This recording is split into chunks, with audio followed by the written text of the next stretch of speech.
जय श्री राम मित्रों, जय श्री राम, जय श्री राम, जय श्री राम।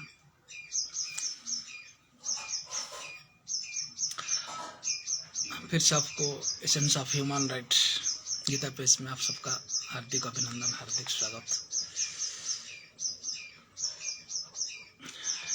समय यूं ही व्यर्थ न जाए, खाली बैठते हैं तो हमारे पास कुछ मैसेज है, कुछ वार्ता है, तो मैंने सोचा कि क्यों ना आपके साथ थोड़ा साझा कर लें। क्योंकि बात क्या होता है ना, मेरा सोच क्या होता है मालूम है ना, एक माँ को कैसे पता चलता है कि अभी उसका मेरा बच्चा भी भूखा है। माँ को पता चल जाता है ना, माँ को पता चल जाता है कि मेरा बच्चा भूखा है, तो उसका ख्याल रखता है। वैसे ही मुझे पता है, मेरे फॉलोअर्स के पास, मेरे रिलेटिव्स के पास, और जो लोग मेरे पेज का फॉलो करते हैं, उनको वार्ता किसी तरह का पहुंचाने से वो लोग समझदार बन जाएंगे। समझते हो ना, मुझे मालूम पड़ गया है कि वार्ता को किसी तरह पहुंचाने से आप लोगों को समझ में आएगा। बहुत मामूली बातें, कुछ बातें हैं। देखो, जब आप शिक्षित हो, पढ़े लिखे हो, थोड़ा बहुत शास्त्र भी अध्ययन किया है, शास्त्र का अध्ययन किया है, बड़े बड़े विद्वानों को भी सुना है आपने, मोटिवेशनल स्पीकर को भी सुना है, खुद शास्त्र अध्ययन किया है, फिर भी कुछ बातें हैं ना, बहुत सिंपल लगता है, बहुत मामूली लगता है, सिंपल लगता है, लेकिन हम उसको, अभी तक मैं आपको एक मामूली बात बताता हूँ, अत्यंत साधारण बात बताता हूँ। हम हमेशा आलोचना करते हैं अष्टांग योग, मालूम है ना, अष्टांग योग मामूली बात है, हम लेते ना, तो उसको हम समझाने, हमको भी इतना जरूरत नहीं पड़ता है कि कोई आए हमको अष्टांग योग समझाए, क्योंकि थोड़ा बहुत हम सबका जानकारी रहता है, मालूम है ना, हम सबका जानकारी रहता है। हाँ, अष्टांग बात का नाम, वो शब्द का नाम हमने सुना है, बहुत आर्टिकल पढ़ा है, मूल ग्रंथ चाहे हमको योग दर्शन ग्रंथ नहीं मिला है, षड दर्शन में एक दर्शन शास्त्र आता है, योग दर्शन इसमें आता है, मालूम है ना, हमको चाहे मूल शास्त्र मिला या नहीं, लेकिन इसके बारे में अष्टांग योग का मामूली बात है। बुद्ध देव जिस आधार पर उनका व्यक्तित्व का निर्माण किया है, मालूम है ना, तो थोड़ा बहुत हमारा नॉलेज रहता है क्या है अष्टांग योग। असल कोई भी ऐसे ही बता देता है अष्टांग योग क्या है, यम नियम आसन प्राणायाम प्रत्याहार धारणा ध्यान और समाधि। अष्टांग योग क्या है, थोड़ा बहुत सबका नॉलेज रहता है। एक प्राथमिक विद्यालय में भी ये आ जाता है ना, विद्यालय स्तर में आ जाता है कि योग साधना जब आता है तो ये सब बातें आ जाते हैं। अष्टांग योग क्या है, तो यम नियम आसन प्राणायाम प्रत्याहार धारणा ध्यान समाधि, ये सब होता है अष्टांग योग। हम बोले ना, बात कितना आसान लगता है, कितना सहज लगता है, कितना सिंपल लगता है। हाँ, अष्टांग योग, लेकिन मेरा सोच थोड़ा डिफरेंट है। चलो हम सिंपल, आज मैं एक स्टेप के बारे में आपके साथ डिस्कस करूंगा, यम और नियम। तो हम अष्टांग योग में हमारा पहला क्या आता है, यम और नियम। तो चलो अब डिस्कशन करते हैं, यम और नियम क्या है, यम क्या और नियम क्या है, मालूम है ना। ये सब तो हम हैबिचुएट हो गए हैं, अभ्यास हो गया, ये सब नॉलेज, इस सब का क्या है, बौद्धिक वो सेंस हमारे पास है, लेकिन हम अपने, मैं आपको बताता हूँ। चलो अभी डिस्कस करेंगे कि यम और नियम, अष्टांग योग में जो पहला जो तत्व आता है यम और नियम, यम और नियम क्या है, चलो हम बताते हैं, मालूम है ना। लेकिन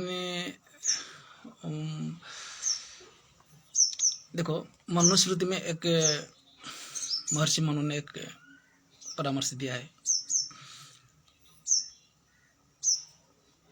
यमान सेवते सततम न नियमन केवलम बुद्धः, यमानं सेवते सततम न नियमन केवलम बुद्धः, यमानं पतत तपकुर्बणम केवलम भजनः। समझ में आ रहा है, यमान सेवते सततम न नियमन केवलम बुद्धः, यमन पतनात् कुर्बाणम केवलम भजनः। यम और नियम, ये दोनों शब्द को उन्होंने विश्लेषण किया कि सिर्फ बुद्धिमान मनुष्य को नियमों का पालन तो नित्य प्रतिदिन करना चाहिए, क्योंकि सिर्फ नियमों का पालन करने से मनुष्य का पतन होने का संभावना रहता है। इसलिए प्रत्येक मनुष्य को यम और नियम का दोनों का यथाविधि पालन करना है। नियम क्या है, नियम क्या है और यम क्या है? यम 5 प्रकार के होते और नियम 5 प्रकार के होते। इसमें बताया गया कि यमनम सेवते सततम न नियमन केवल बुद्ध। सिर्फ नियमों का पालन करने से मनुष्य का पतन का संभावना रहता है, लेकिन नियमों के साथ यम का भी पालन करना चाहिए। तो यम क्या है, पहला चलो हम डिस्कशन करते हैं यम क्या है। सिर्फ हम नियम का पालन करते हैं। नियम क्या है हम लोग का, आप लोग जानते हैं नियम क्या है? अहिंसा, सत्य, अस्तेय, ब्रह्मचर्य, अपरिग्रह, श्रद्धा है, ये होता है नियम। क्या क्या क्या है नियम? क्या है जो हम खुद के लिए, ये मैं आपको डिटेल्स बताऊंगा, लेकिन इससे पहले मैं आपको बताऊंगा कि यम क्या है। यम क्या है?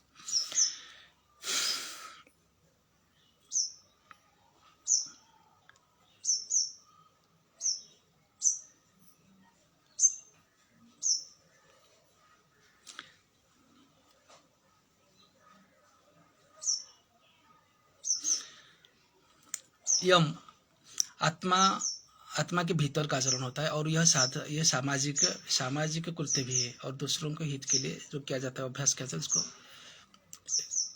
यम कहते हैं, और ये एक साधना है।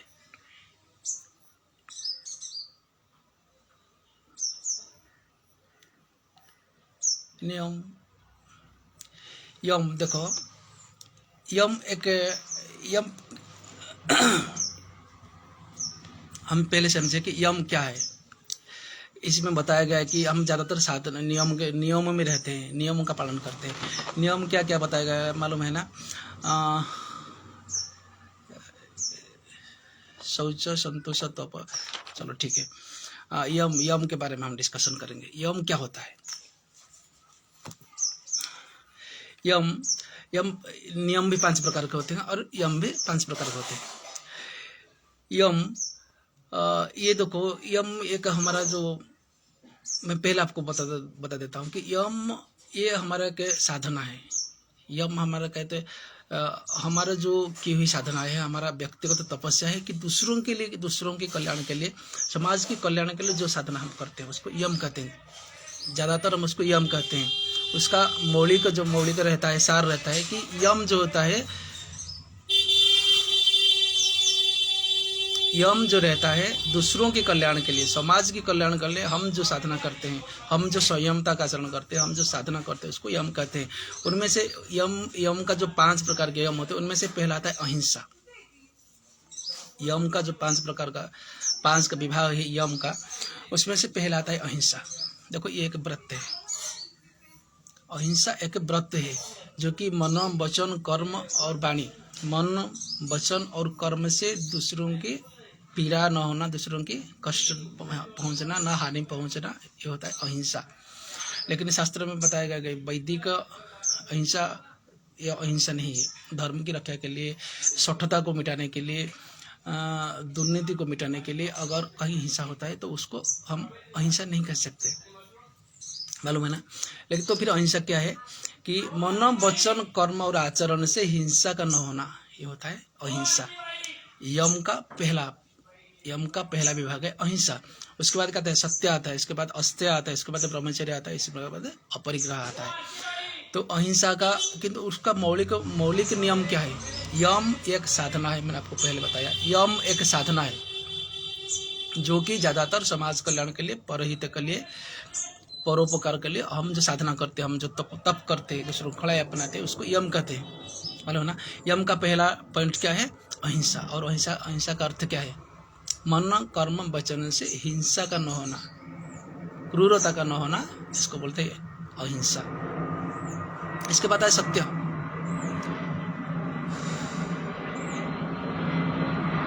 सत्य क्या होता है? झूठ का न होना सत्य है, सिंपल। झूठ का न होना यही सत्य है। झूठ न बोलना, झूठ का आचरण न करना, मिथ्या न बोलना, मिथ्या न कहना, ये सब होता है।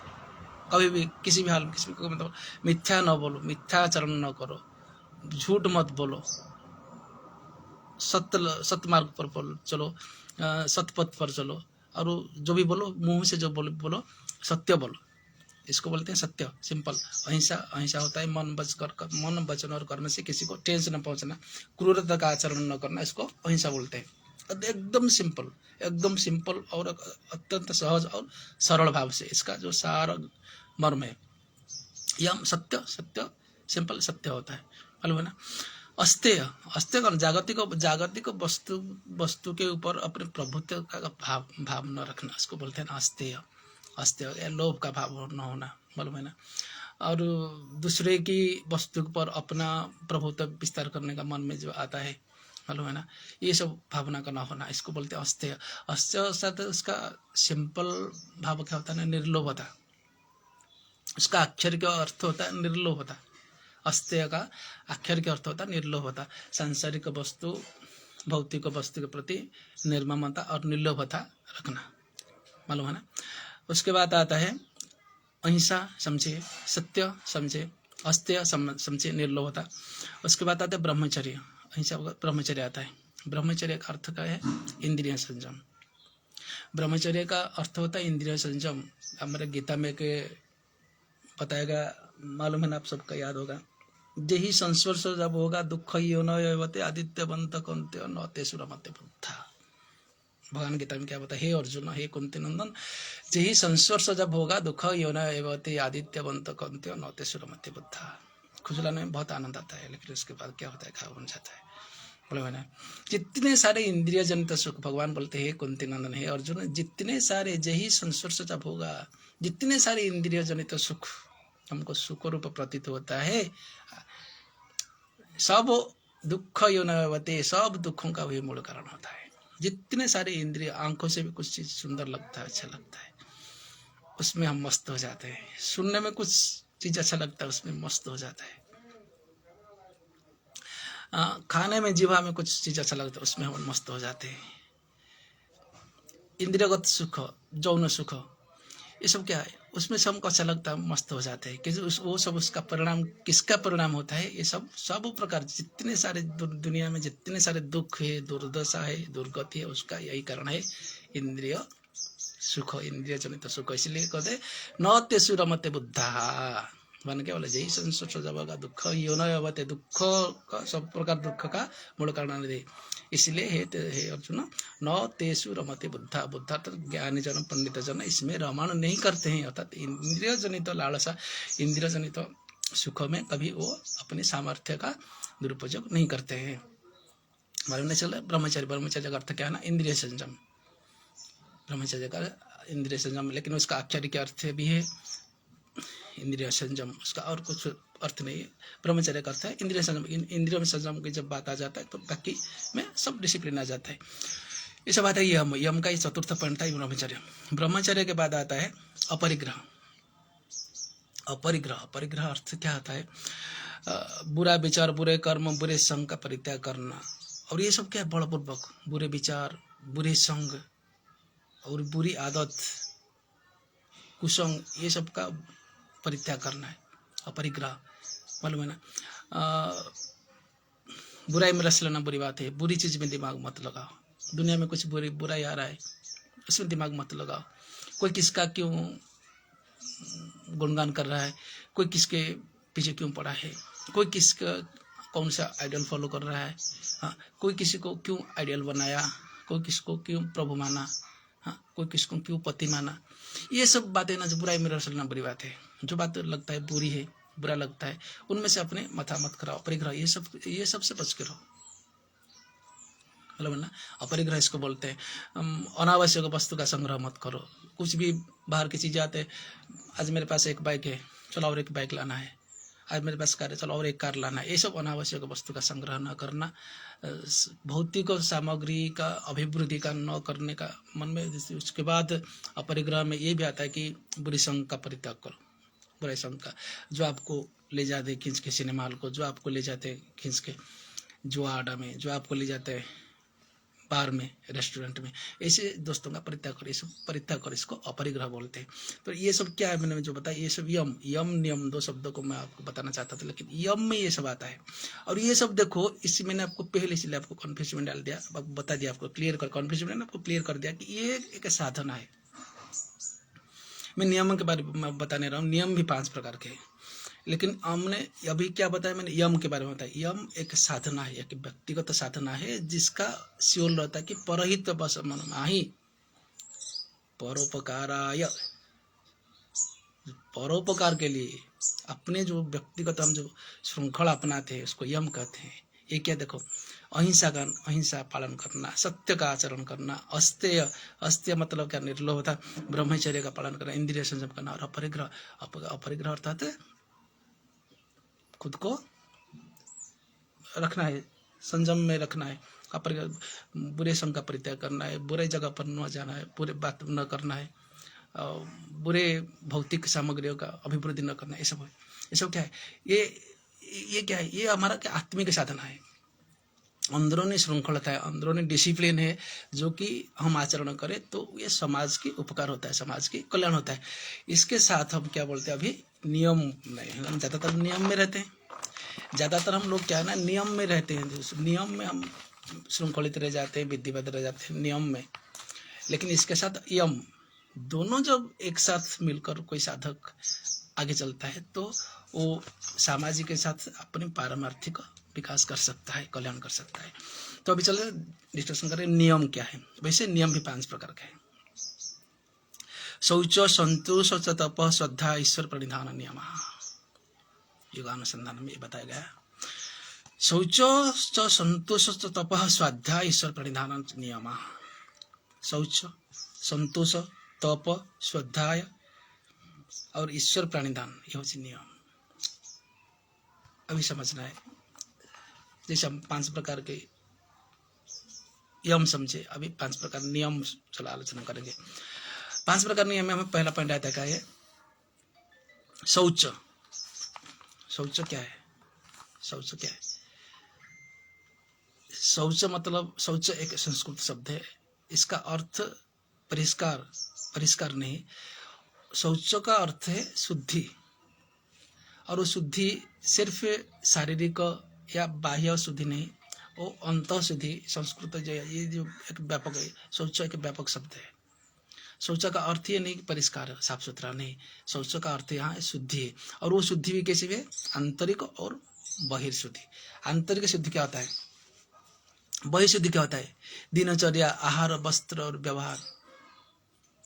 बहिर्शुद्धि क्या होता है, दिनचर्या आपका, सूर्योदय पहले सो जागो, सही टाइम पर लेटिन जाओ, शौच हो जाओ, उसके बाद नहाओ, स्नान करो, उसके बाद साधना करो, संध्या करो, उसके बाद सूर्य का उपासना करो, उसके बाद शास्त्र का अध्ययन करो, उसके बाद कर सकते हो तो थोड़ा बहुत हवन करो। इसको बोलते क्या है, दिनचर्या। दिनचर्या, आहार, वस्त्र, आपका आहार भी दिनचर्या हुआ। उसके बाद आहार, आप किसी प्रकार का आहार करेंगे, शौच में यह आता है। आप संस्कृत शब्द शौच का व्यवहार करेंगे तो आप उधर मछली चिकन खाएंगे तो शौच शब्द के साथ आपका कोई भी सामंजस्य नहीं रहेगा, कोई भी संबंध नहीं रहेगा। शौच शब्द का अगर आप पालन करते तो आपको ये होना चाहिए कि ये जो नैतिक, ये जो हमारा आध्यात्मिक श्रृंखला है, ये बात को इसलिए मैंने बताया, शौच एक व्यापक शब्द है। शौच शब्द का आप पालन करते, मैं संस्कृत शब्द मैंने सुन लिया, यम, नियम, नियम, नियम, यम में आता है 5 तत्व, नियम में आता है 5 तत्व। तो नियम का जो पहला तत्व है शौच, शौच का अर्थ है साफ सुथरा होना। लेकिन शौच शब्द का व्यवहार कर लिया तो आपको आमिष भक्षण करने का कोई अधिकार नहीं। अगर आप आमिष भक्षण कर रहे हैं कि आप कभी मत सोचना कि मैं वैदिक धारा में शौच का पालन करो, शौचता का पालन करो, नहीं। तो इसलिए बोलते हैं शौच का क्या होता है, शौच का अर्थ अंतःशुद्धि और बहिर्शुद्धि। बहिर्शुद्धि क्या होता है, दिनचर्या, आहार, आहार खाया। इसके बाद आपका वस्त्र में भी स्वच्छता होना चाहिए, आपको किसी ढंग का वस्त्र पहनना चाहिए, जिसको हम बोलते हैं ना सात्विक वस्त्र पहनो, वस्त्र। इसके श्रृंखला, आपके वस्त्र में भी श्रृंखला आना चाहिए, किसी प्रकार का वस्त्र पहनेंगे, वस्त्र में भी आपका श्रृंखला आना चाहिए। दिनचर्या ये हूँ आमर बहिर्शुद्धि, दिनचर्या, दिनचर्या में सब आ गया। आपको अभी ये नहीं बताना पड़ेगा कि दाढ़ी मुंह बना लो, साबुन फाबुन मार लो, ये कर लो, ये कर, ये सब बताना पड़ेगा। दिनचर्या मतलब दिनचर्या, शारीरिक शुद्धि। उसके बाद आहार भी श्रृंखला होना चाहिए, और उसके बाद वस्त्र, उसके बाद और आपका सामाजिक व्यवहार, इसको कहते हैं शौच। शौच का बहिर्शुद्धि। और अंतःशुद्धि क्या होता है? अंतःशुद्धि कहते हैं विद्या, स्वाध्याय, सत्संग और धर्माचरण। आपके आचरण में अगर सात्विकता नहीं, आपके आचरण में सत्यता नहीं, आपके आचरण में धर्म श्रृंखला नहीं, तो आप अंदर से, आपका अंदर में शौचता नहीं, अगर आपका अंदर में सत्यता नहीं, अंदर में शुद्धि भाव नहीं, अंदर में सत्य भावना नहीं है, तो आपका आचरण में कभी भी कृत्रिमता आप नहीं ला सकते हैं। कभी भी आपके आचरण में कभी भी आप श्रृंखला नहीं अपना सकते हैं। अभी कभी आप नहीं सोच सकते कि मैं समाज में वैदिक व्यक्तित्व का आचरण करूँगा, ये इम्पॉसिबल, नहीं हो सकता है। इसलिए आपको पहले अंदरूनी शुद्धि चाहिए। अंदरूनी शुद्धि क्या है? क्या अंदरूनी शुद्धि? पहला तो हमको, हमारे पास विद्या होना चाहिए। विद्या क्या है? आध्यात्मिक विद्या। विद्या क्या? आध्यात्मिक होता है। पहले हमारा अंदर विद्या होना चाहिए। उसके बाद स्वाध्याय। स्वाध्याय अर्थ क्या? Self realisation. हमने जितना विद्या, आज मैंने इतना बताया, आज इतना मैंने क्लास किया, ये बात को हम उतारना चाहिए। प्रधान जी, आज ये बात हमको 10 पॉइंट बताइए, 10 पॉइंट के साथ हमारा क्या रिलेशन, क्या है?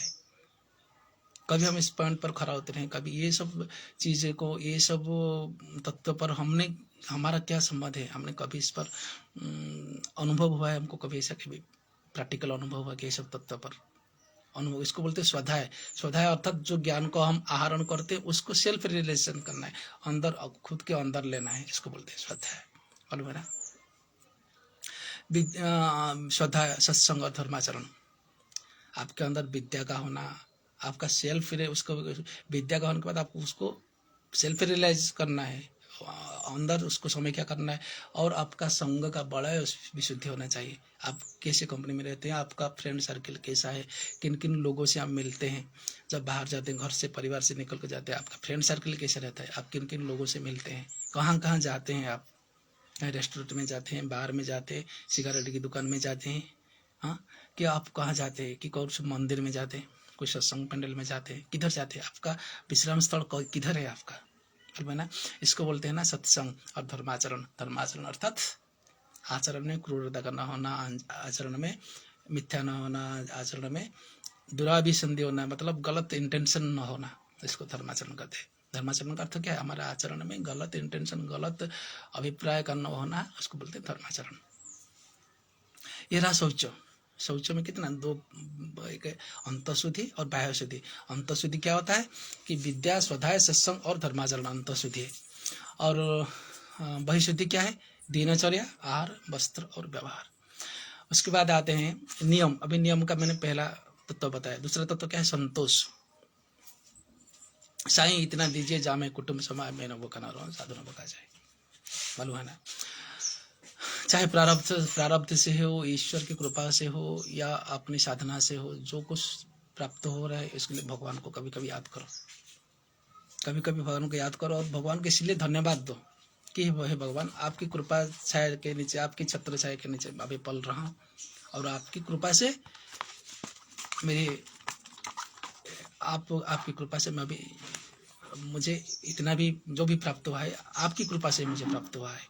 चाहे इतना दीजिए जामे कुटुंब समाज में न भूखा रहो साधु न भूखा जाए। मालूम है ना? संतोष हर क्षेत्र में भगवान को याद करो। संतोष का अर्थ है तुम चाहे किसी भी हाल में रहो, किसी भी बेहाल में रहो, कुछ भी स्थिति पर रहो, भगवान को याद करो, इसको बोलते हैं संतोष। आप भगवान को अगर याद करते हैं तो वो हो गया आपका शिवल। बाद में आ जाता है ब्रैकेट में कि आपके अंदर संतोष या असंतोष है। आपकी हर हाल में, हर स्थिति पर, हर परिस्थिति पर भगवान का स्मरण करो, इसका बोलते हैं संतोष। तप का है, तप का अर्थ क्या है? धर्माचरण के लिए, धर्म रक्षा के लिए, धर्म की रक्षा के लिए कष्ट का सहन करना। तप, इस शब्द का संज्ञा क्या, डेफिनेशन क्या है, अक्षर के अर्थ क्या है? अर्थात धर्माचरण के लिए कष्ट को सहन करना तप है। ऐसे भी मैं भी बोल सकता हूँ, मैंने अब जो बताया पहले, यम का जो 5 पॉइंट बताया, वही है तप, वही तप है। धर्माचरण के लिए कष्ट का सहन करना, उसको बोलते हैं तप।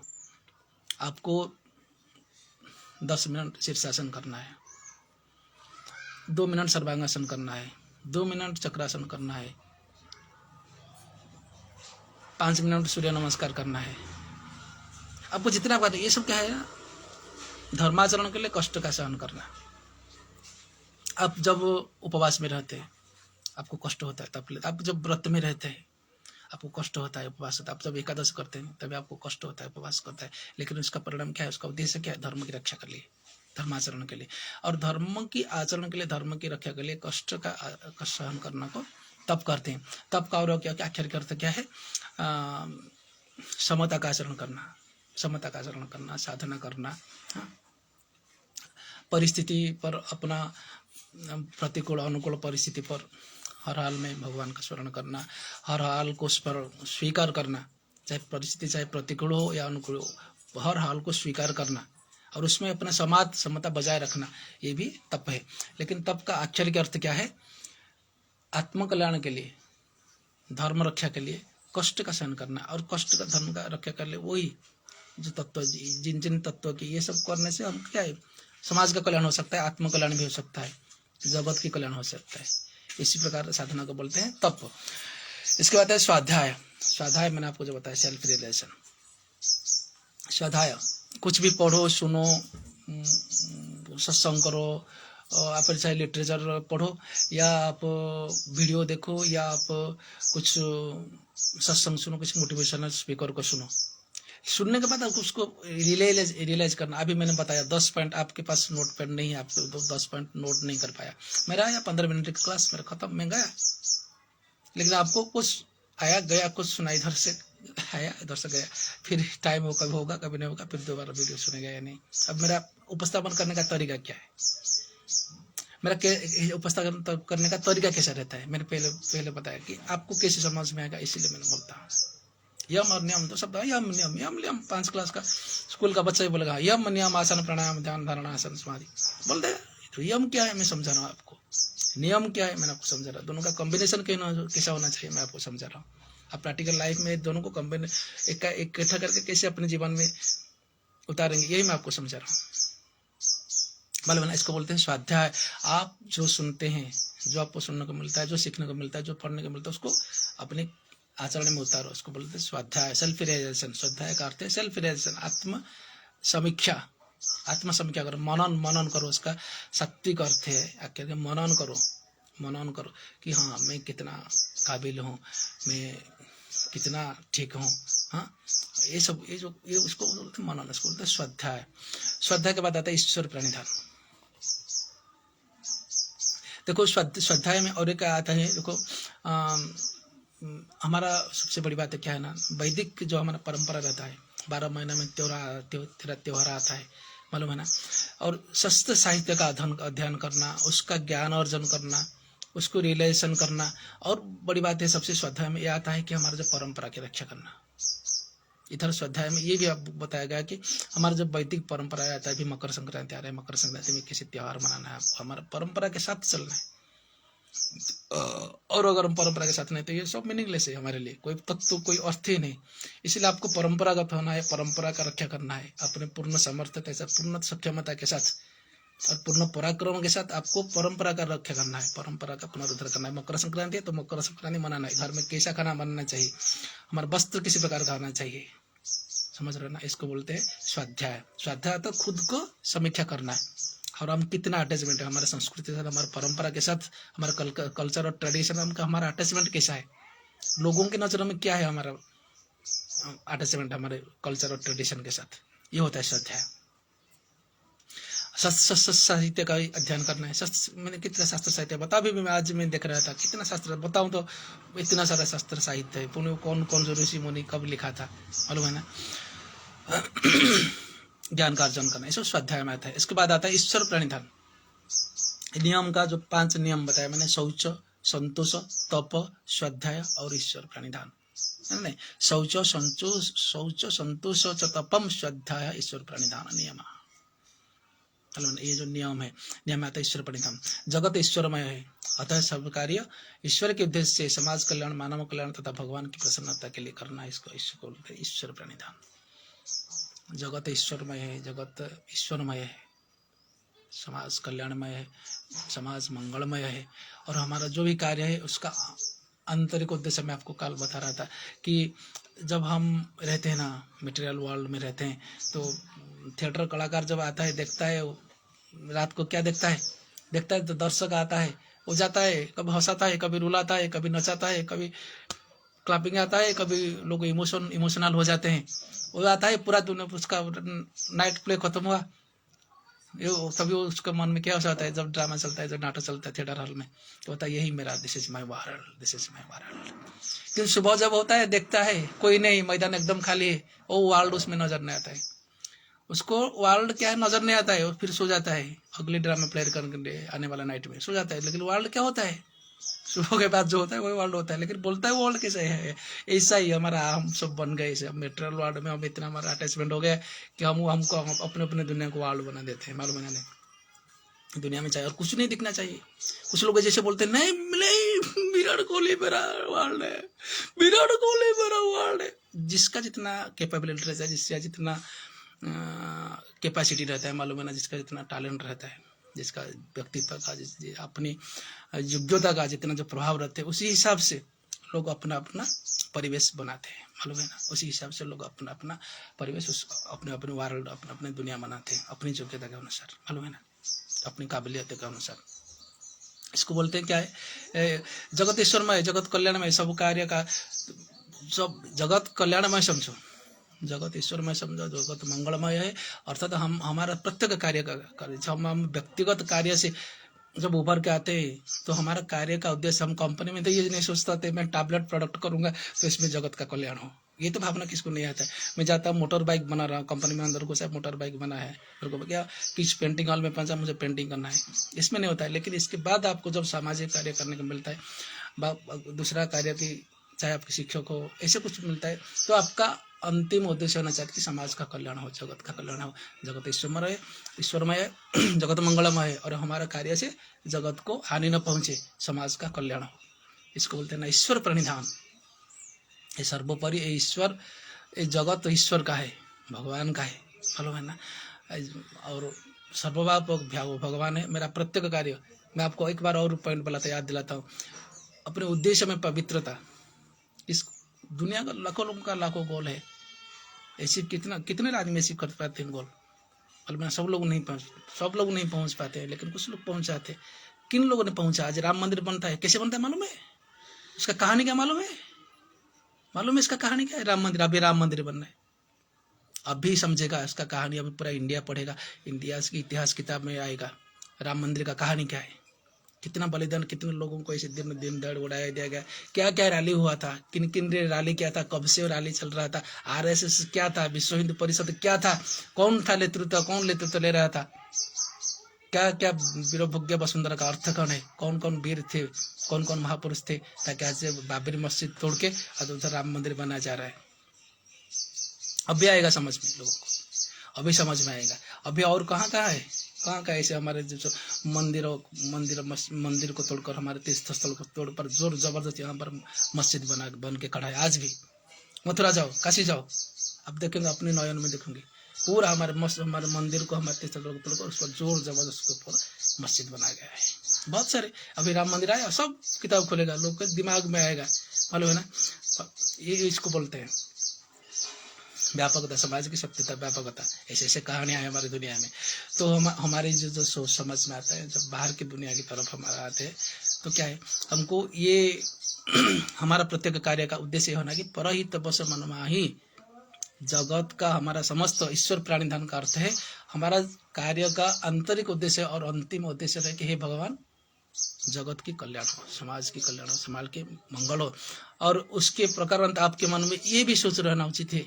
अगर ये आप सोच नहीं पाए, तो अगर ये भी बात सोच लिया, तो भी आपको सम प्रकार का कल्याण मिलेगा कि हे भगवान, मेरे से ऐसा कुछ आचरण न हो कि आपका जगत को हानि पहुंचे, आपकी जगत को ठेस पहुंचे, आपकी जगत की क्षति हो, मालूम है ना। ये होता है, इसको बोलते हैं ईश्वर प्रणिधान। और ये अष्टांग योग जो उन्होंने बताया, यम नियम आसन प्राणायाम प्रत्याहार धारणा ध्यान और समाधि, जो अष्टांग योग दर्शन का जो अष्टांग योग का मैंने 2 पॉइंट आज आपको समझाया, यम और नियम क्या है। और जब ये जो यम के साथ, ये जो मैंने आपको बताया, शौच, संतोष, तप, स्वाध्याय, तप, स्वाध्याय और ईश्वर प्रणिधान, ये जो 5 से 5 नियम है। शौच का आचरण करना है, संतोष रहना है, सेल्फ सैटिस्फैक्शन रहना है, तप अर्थात तप करना है, योगा करना है, प्राणायाम करना है, संध्या करना है, साधना करना है, इसको बोलते हैं तप। उसको बोलते हैं तप। और क्या है? स्वाध्याय, सेल्फ रियलाइजेशन, शास्त्र अध्ययन, ओके, परंपरा का पालन करना, इसको बोलते हैं स्वाध्याय। और ईश्वर परिधान, हमारे सब कार्य का अंतिम उद्देश्य ये रहे, बनी रहे कि जगत का कल्याण हो, ईश्वर की इच्छा पूरी हो, जगत का कल्याण हो, समाज का मंगल हो। ये होता है यम और नियम। इसके साथ अब जो दोनों हम जब अपने व्यक्तिगत जीवन में दोनों शब्दों को, जब दोनों तत्वों को एक साथ उतारते हैं, एक होता है यम जो बताया अहिंसा, अस्तेय, अहिंसा, सत्य, अस्तेय, ब्रह्मचर्य और अपरिग्रह, ये जो हमारा साधना है, तप इसको बोलते हैं, मालूम ना।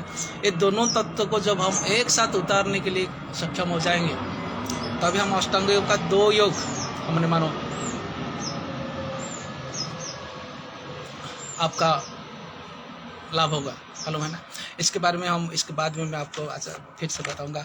अभी हम यम और नियम के बारे में मैं अपनी तरीके से, मैं अपने ढंग से आपको समझाया। यम क्या होता है, नियम क्या होता है? नियम होता है अपनी शारीरिक अभ्यास, अब नियम होता है अपनी शारीरिक अभ्यास, अपनी शारीरिक साधना, शारीरिक कष्ट। और यम होता है अपने आंतरिक अभ्यास, आंतरिक साधना, जो कि पराय के मंगल के लिए, जो हमको आचरण का अवलंबन करता है। और नियम होता है यम, जो आचरण में अवलंबन होता है। यम होता है जो खुद शारीरिक रूप से हमको प्रशिक्षण करना पड़ता है। ये होता है यम नियम। मैंने अपने ढंग से समझा रहा हूँ, आप उम्मीद करता आप लोग समझ रहे होंगे। नोट पर नहीं लिया, 10 पॉइंट बताया, 10 पॉइंट नोट नहीं कर पाया, कोई बात नहीं, और 1-2 बार वीडियो सुन लो, आपका कल्याण हो जाएगा, आपका पारमार्थिक मंगल होगा, भगवान आपका कल्याण करेंगे, जगत का कल्याण होगा। जय श्री राम, जय श्री राम।